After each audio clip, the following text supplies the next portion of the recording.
Assalomu alaykum. Ayni damda biz Ishoqxon Ibrat nomidagi ijod maktabida o'tkazilayotgan bitiruv oqshomidamiz. Bugun bitiruvchilarimiz va ularning ota-onalari uchun juda ham quvonchli va hayajonli kunlardan biri. Keling endi bitiruvchilarimiz, ularning ota-onalari va tomoshabinlarimizning bugungi kun haqidagi taassurotlarini bilamiz. Assalomu alaykum. Bugun farzandingizni shu yerda bitirayotganlarini ko'rib, nimalarni his qilyapsiz? Nimalar xayolingizdan o'tyapti? Alaykum assalom. Mana yaqinda 5 yil oldin bular imtihon sinovlar bilan mana shu maktabga qabul qilinishgandi. Mana oradan bir pasda 5 yil o'tib maktabni bitirishyapti. Lekin bular bu vaqt davomida juda ham ko'p yutuqlarga erishdi. Mana muddatidan avval talabalik vaqtiga musharraf bo'lishdi. Bundan juda ham minnatdormiz ustozlariga, kattakon rahmat aytamiz. Rahmat katta. Assalomu alaykum. Bugun bitiruvchilarimiz bitirishmoqda va ular haqidagi sizni taassurotlaringiz qanday? Va alaykum assalom, assalomu alaykum. Mana shu qutlug' dargohga yig'ilganlar, mana bugun qizim 11-sinfni bitirish arafasida turibdi. Va qizimdan battar o'zim hayajondaman. Bular o'qishga kirayotganda, optolarda o'qishga kira olarmikin deb xursand bo'lib kutganmiz. Alhamdulillah. Shu o'qishlarga kirib oldi, mana o'qiyapti. Endi bundan bag'ri oliygohlarga ham kirib olsin. Va shu yerda bilim bergan barcha ustozlarga rahmat deyman. Sog' bo'lsin, bitiruvchilarga omad tilayman. Rahmat. Rahmat katta.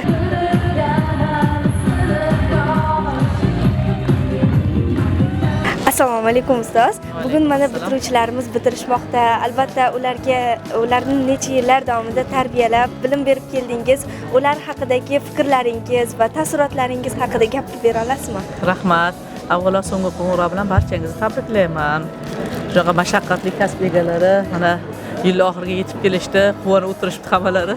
O'quvchilarimizda esa g'am, chunki shunday maktab tashlab ketish oson emas. Hammalari orasida farishtali, a'lochi, dono, zukko bolalar, vatanga biz shu bolalarni hadya qilyapmiz. Bundan buyog'iga ham yurt e'zozlab, ehtiyotini qilib, yurtimizda kelajakda zo'r rahbarlar, ulardan zo'r kadrlar, zo'r ustozlar, zo'r yuristlar, iqtisodchilar yetishib chiqadi. Ularga omad tilaymiz, baxt tilaymiz. Sizlarga ham shu yo'lni bersin. Rahmat ustozga.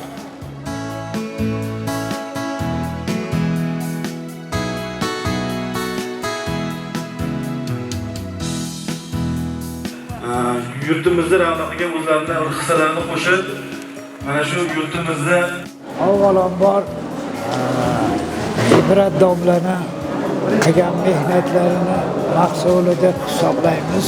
Ibrat domlamizni ruhlari shod bo'lgan bo'lsin bugungi tadbirdan.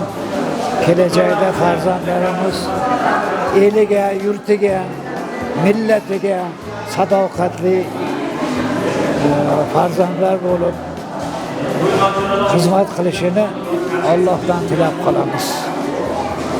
Rahmat.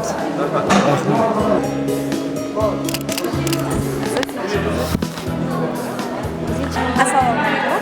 Agar kichkinaligingizdagi Sabrina bilan hozirgi Sabrina uchrashganda nimalar degan bo'lardingiz? Avvalambor birinchi o'rinda hech qachon to'xtamasligini aytgan bo'lardim. Chunki yoshligimizdagi ko'p xatolar bizni katta bo'lganimizda yuksalishimizga, o'sishimizga sababchi bo'ladi. Shu sababli bitta xato keldimi, bitta qiyinchilik keldimi, bitta mag'lubiyat bo'ldi, uning ortida albatta yuzlab, kerak bo'lsa minglab yuksalishlar, g'alabalar bo'ladi. Shuning uchun hech qachon yuksalmaslikka, ota-onaning duosini olib, ustozlarning duosini olib, doimo oldiga yurishni ta'kidlagan bo'lardim. Rahmat.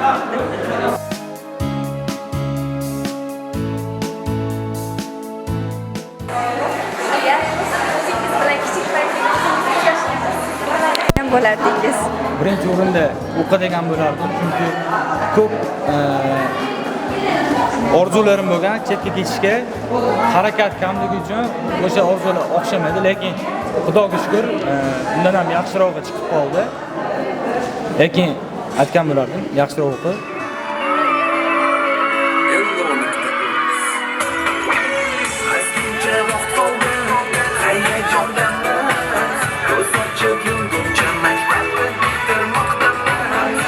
Assalomu alaykum. Avvalo bu videoni ko'radigan o'quvchilarga, keyingi o'zimni 5 yillik hayotimga aytishim mumkinki, Ibrat maktabi menga juda ham katta imkoniyatlar berdi va Ibrat maktabi bu men uchun hayotimdagi eng ulug' joy desam bo'ladi.